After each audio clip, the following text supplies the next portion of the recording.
Good evening, Gasheads, and welcome back to the Rovers Report, where in today's video I'm going to be having a little look over Saturday's victory over Oxford United and also looking ahead to tomorrow's fixture against Barnsley. I'll be covering a number of points within the video, and then, like I said, looking ahead to Barnsley, touching on their team news, our team news, and what my predictions for the game are. If you do enjoy the video, please give it a like, as it's always appreciated. Let me know your thoughts in the comments below, and please subscribe if you're new around here. With that being said, let's get into the video. So first up on the list is that John Marquis is off the mark, and I think that's really important, to be honest. You know, he's ingratiated himself well with Rovers fans. You know, we really appreciated his work rate, you know, how he leads the line for that press. But as a striker, it is important to score goals, and he's now done that. You know, we saw it with Aaron Collins last year, that if it takes you a while to get your first goal, it can sort of loom over your head a little bit.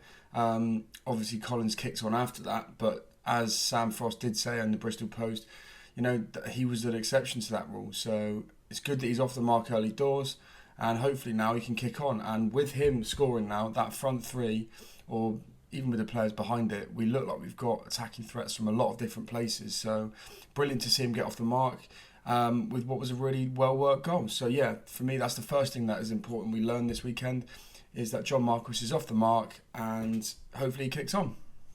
Second thing for me, and something that sort of goes a little bit against a lot of the narrative of the last couple of weeks, is that, you know, our squad actually is looking okay. And I think, you know, we may have had a bit of a panic when we've heard that Grant was injured, you know, that Roster was injured, Gibbons.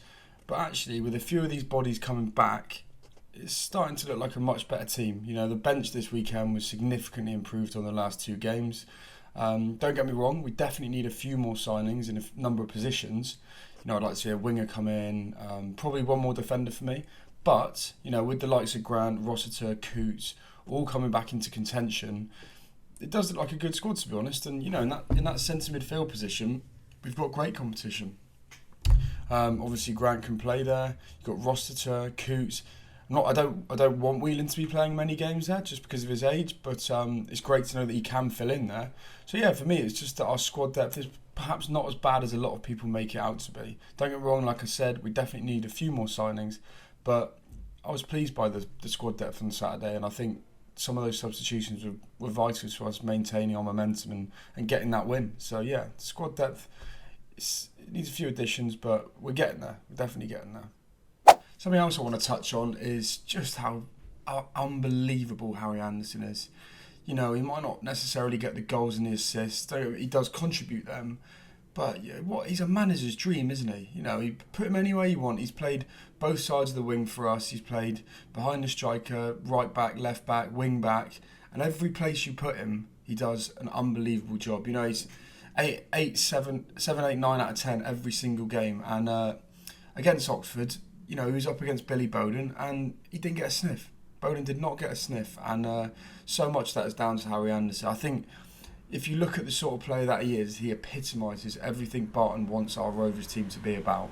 He's hard-working, disciplined, he's strong in the tackle, quick, and he's technically gifted as well. So, yeah, I just thought it was worth mentioning. He definitely is appreciated by Rovers fans, but it's baffling to me that any team would let him go. You know, he's such a valuable asset to any squad. And yeah, if you could have 11 Harry Andersons on the pitch, I don't think you would go too far wrong. So yeah, I just thought it was worth mentioning what a great player he is, and yeah, deserves all the credit that he gets. Finally, on Oxford for me, I just think it's a real good moment to just sit back and appreciate the job that's been done at this club and the position we're in at the moment. Currently sitting third, I think it's only 3 places behind Bristol City. Don't get me wrong, I'm not getting carried away. I know that they're obviously in a different division to us, and it's going to be an extremely hard task for us to stay where we are in the league. But you go back a couple of years ago and see the state that this club was in, the players we had, the managers, you know, how the fan base was. It was an absolute tatters. And say what you want about Barton outside of the game, what he's done for Bristol Rovers has been quite excellent. And you know, Burton and Forest Green, sort of strange games in both senses. You know, the first game of the season's always a bit weird. can't really predict what's going to happen. Burton, obviously, we were massively helped by them going down to 10 men. And this, for me, was a sort of first marker where you think, okay, whereabouts are we at? And we passed it with flying colours. I'm not going to say that we dominated them, but we played really well, and I think we were worth the 3 points. And as I said in my prediction video, Oxford are always in and around that playoff spots, and for us to defeat them at home quite comfortably, I think it's excellent to see. And I'll look ahead to Barnsley in the next couple of minutes or so. But similarly to Oxford, if we can pick up 2, 3, 4 points this next week, I think it'll be really positive. And the feeling around the club at the moment is as good as I've seen it in my time of watching. It's up there with the DC era, and that's credit to the players, that's credit to Barton, and that's also credit to the fans, because we've created this atmosphere. And I just think it's absolutely great to see the Rovers fan base being able to enjoy some football, where it has been a while since we've had to put up with a lot of shit, but now it seems like we've got our Rovers back. And Barton did a interview recently saying that he's aiming for the Prem. That I'm sure that's a bit over the top, but we do have that feeling at the moment of anything's possible. Why can't we go up and challenge for a League One promotion? Because some of the players we have are definitely up there, and the team spirit, I don't think there's many with a better team spirit than us. But I just think this game really signified a moment for me where I sort of sat back and said something special is happening here, and I'm loving and enjoying it. So now looking ahead to tomorrow's game, and we will be facing Barnsley FC away. Obviously they dropped out of the Championship last season, so we'll be looking to bounce back immediately. They've started the season with 1 win out of 3, which for them isn't great, but you've got to consider they have played 2 of the promotion contenders in Plymouth and Derby, and lost narrowly to both. Their victory came against Cheltenham, which you'd probably expect, and something interesting to see is whether Luke Thomas will play against us or not. He's obviously came on loan to us last season.